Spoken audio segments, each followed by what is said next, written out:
बुशरा बीबी और नजम Sahib audio leaks case में Islamabad high court का फैसला मुअत्तल। सुप्रीम कोर्ट ने अदालत आलिया को मजीद कार्रवाई से रोक दिया। अदालत उस्मा ने एक रिमार्क्स दी कि Islamabad high court audio leaks से मुतल्लिक केस की कार्रवाई आगे नहीं बढ़ा सकती।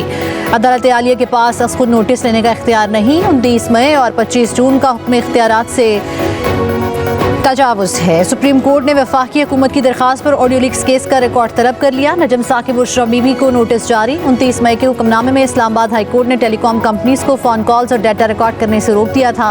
25 जून के हुक्मनामे में कानून के बगैर फ़ोन टैपिंग के अमल को गैर कानूनी करार दिया था।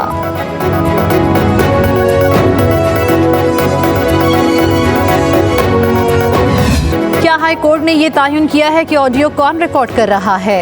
सुप्रीम कोर्ट में नजम साहिब और बुशरा बीबी की ऑडियो लीक्स केस में जस्टिस अमीनुद्दीन खान का इस्तफसार। एडिशनल अटॉर्नी जनरल ने कहा, अभी तक ये तयन नहीं हो सका, तफ्तीश जारी है। जस्टिस नईम अख्तर अकबर ने रिमार्क्स दिए कि बदकिस्मती से इस मुल्क में सच तक कोई नहीं पहुंचना चाहता।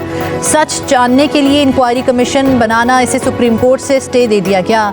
सुप्रीम कोर्ट में आज तक दोबारा ऑडियो लीक्स केस मुकर्रर ही नहीं हुआ। पार्लियामान ने सच जानने की कोशिश की तो उसे भी रोक दिया गया। पार्लियामान को काम करने दिया जाएगा ना अदालत को, तो सच कैसे सामने आएगा?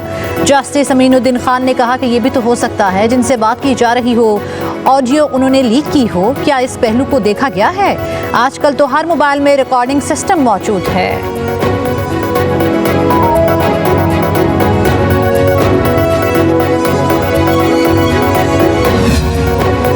इस्लामाबाद हाई कोर्ट ने ट्रायल कोर्ट को 190 मिलियन केस का हतमी फैसला सुनाने से रोक दिया। समाअत जारी रखने की इजाजत। नैब से बुध तक जवाब तलब। जस्टिस मियां गुल हसन औरंगजेब और जस्टिस बाबर सत्तार पर मुश्तमिल डिवीजन बेंच ने रजिस्ट्रार ऑफिस के एतराज़ात के साथ दरख्वास्त की समाअत की।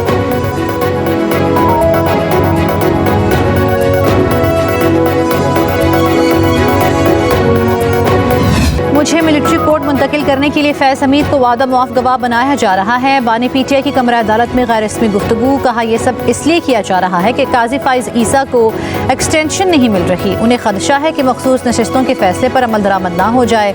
अगर हमूदुर रहमान की फैक्ट फाइंडिंग रिपोर्ट पर अमल दरामद होता तो इलेक्शन हो जाता और मुल्क में 3 मार्शल लॉ भी ना लगते। बानी पीटीआई ने कहा, अवाम ने 8 फरवरी को अपना फैसला दे दिया। जो तहरीक इंसाफ को तोड़ना चाहते हैं वो अहमक हैं। पार्टी मजबूत से मजबूत तर हो चुकी है।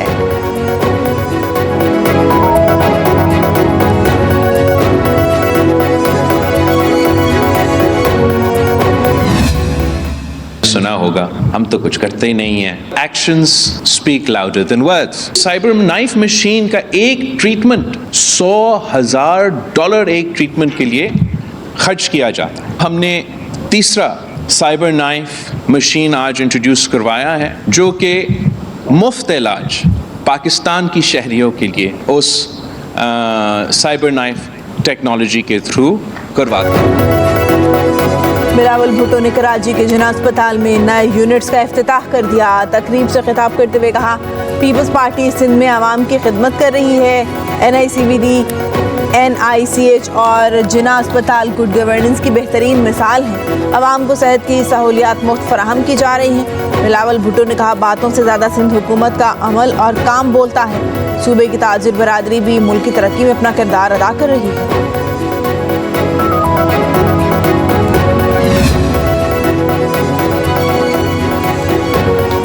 अगर हुकूमत हम पर आर्टिकल 6 लगाना चाहती है तो खुशी से कोशिश करके देख ले। साबिक सदर आरिफ अलवी की इस्लामाबाद हाई कोर्ट में गैर रस्मी गुफ्तगू। कहा, ये 1500 केस चला चुके हैं, मजीद भी बना लें, ये कोशिश कर लें, फिर मुझे भी मौका मिलेगा। आरिफ अलवी ने कहा, उन्होंने काजी फाइज ईसा के बारे में बहुत कुछ कहा है, इसकी भी अहमियत उन्हें होनी चाहिए। आर्टिकल 6 क्या है? जिंदगी और मौत की जंग, पाकिस्तान में ही रहूँगा।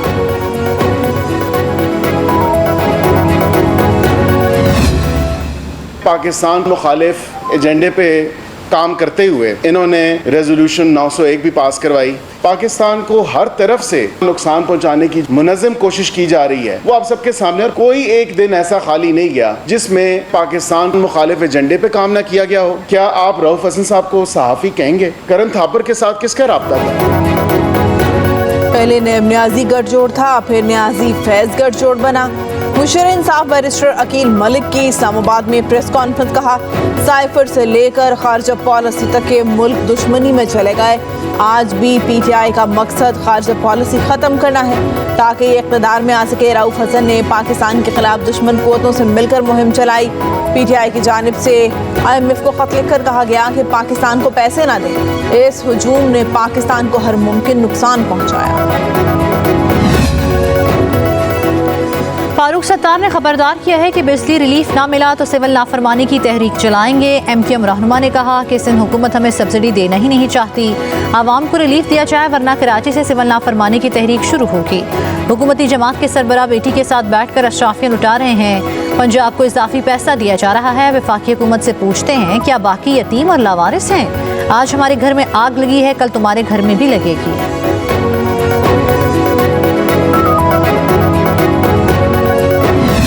यूनिट से लेके 200 यूनिट तक वाले जितने भी सार्फिन हैं 50 अरब रुपए की खतीर रकम से सब्सिडी दे के 4 से 7 रुपए फी यूनिट का रिलीफ दिया जून, जुलाई और अगस्त के महीनों के लिए। उसके बाद पंजाब हुकूमत ने एक ऐसा कदम उठाया, 45 अरब रुपए की सब्सिडी देंगे 201 यूनिट से लेके 500 यूनिट तक के सार्फिन को। तमाम सूबाई हुकूमतों के पास ये ऑप्शन मौजूद है कि वो फर्दर रिलीफ दे सकते हैं। इस पर तनकीद की बजाय मैं समझता हूँ कि इसको सराहना चाहिए। पंजाब हुकूमत ने बिजली के बिल्स पर रिलीफ दिया, तनकीद करने की बजाय उसे सराहा जाना चाहिए। दीगर सूबे भी अपने आवाम को ऐसा रिलीफ दे सकते हैं। वज़ीर इत्तलात अता तारड़ की प्रेस कॉन्फ्रेंस। कहा, उम्मीद थी नईमुर रहमान और सिंध हुकूमत इसे सराहेंगे लेकिन इस पर बातें शुरू कर दी गई।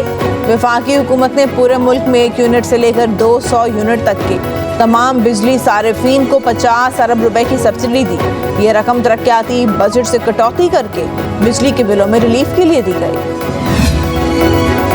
नायब अमीर जमात इस्लामी लियाकत बलोच कहते हैं बिजली और पेट्रोल पर हुकूमत अपना जगह टैक्स खत्म करे। 28 अगस्त की हड़ताल में ताजिर बरादरी भरपूर शिरकत करेगी। IPPs की तबाहकुन रविश से मुल्क और मिलत को बचाया जाए। तनख्वाहदार तबका नारवा इजाफी टैक्स खत्म किया जाए। IMF ही नहीं हुक्मरान तबके की अयाशियाँ आवाम के लिए जिल्लत का बाइस है।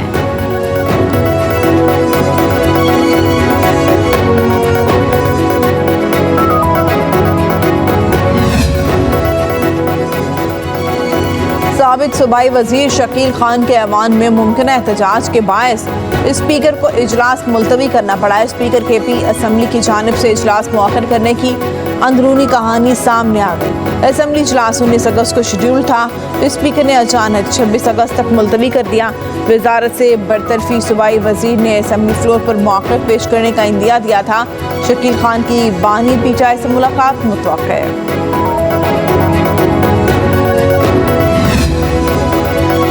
लाहौर में एक बार फिर मानसून की तूफानी स्पेल की एंट्री। शहर के मुख्तलिफ इलाकों में मूसलाधार बारिश। Jail road, canal, Firozpur, model town और टाउनशिप के इलाकों में बादल बरस पड़े। नशीबी इलाके ज़ेर-आब, हर तरफ पानी ही पानी। पंजाब के दीगर शहरों में भी बारिश। कराची में बूंदाबांदी से मौसम खुशगवार। महकमा मौसमियात की अगले 3 रोज़ तक मुल्क के बेशतर इलाकों में बारिशों की पेशगोई। कल अब्दुल्ला में क्रेन ड्राइवर ने महारत से कार सवार फैमिली को सैलाबी रेले से निकाल लिया। गाड़ी अरम्बी में तौबा अचकसई से आने वाले सैलाबी रेले में फंस गई, जिसमें कार ड्राइवर, खातून और 3 बच्चे सवार थे। मुकामी क्रेन ड्राइवर ने अपनी जान खतरे में डालकर 1 घंटे के बाद कार सवार फैमिली को रेस्क्यू कर लिया। वज़ीर आला बलोचिस्तान मीर सरफराज बुक्टी का सैलाबी रेले में फंसी फैमिली को रेस्क्यू करने पर क्रेन ड्राइवर को शाबाश और नकद इनाम का ऐलान। कहा, मुआशरे की बेलौस खदमत करने वाले हमारे हकीकी हीरो हैं। उधर बालाकोट में वादी कागान के इलाके महानरी में खौफनाक लैंडस्लाइडिंग, पहाड़ सरकने के बायस रवा माली साल के पहले माह ग़ज़ाई अजनास की बरामदात में बड़ा इजाफा। दस्तावेज़ के मुताबिक जुलाई में ग़ज़ाई अजनास की बरामदात का हजम 47,57 लाख डॉलर्स रिकॉर्ड किया गया है। 165 मेट्रिक टन तंबाकू भी बैरून मुल्क एक्सपोर्ट किया गया। तंबाकू से पाकिस्तान ने 4,50,000 डॉलर ज़र मुबादला कमाया। चीनी की बरामदात का हजम 2 करोड़ 39 लाख डॉलर रहा। चीनी की बरामदात में सालाना 590% से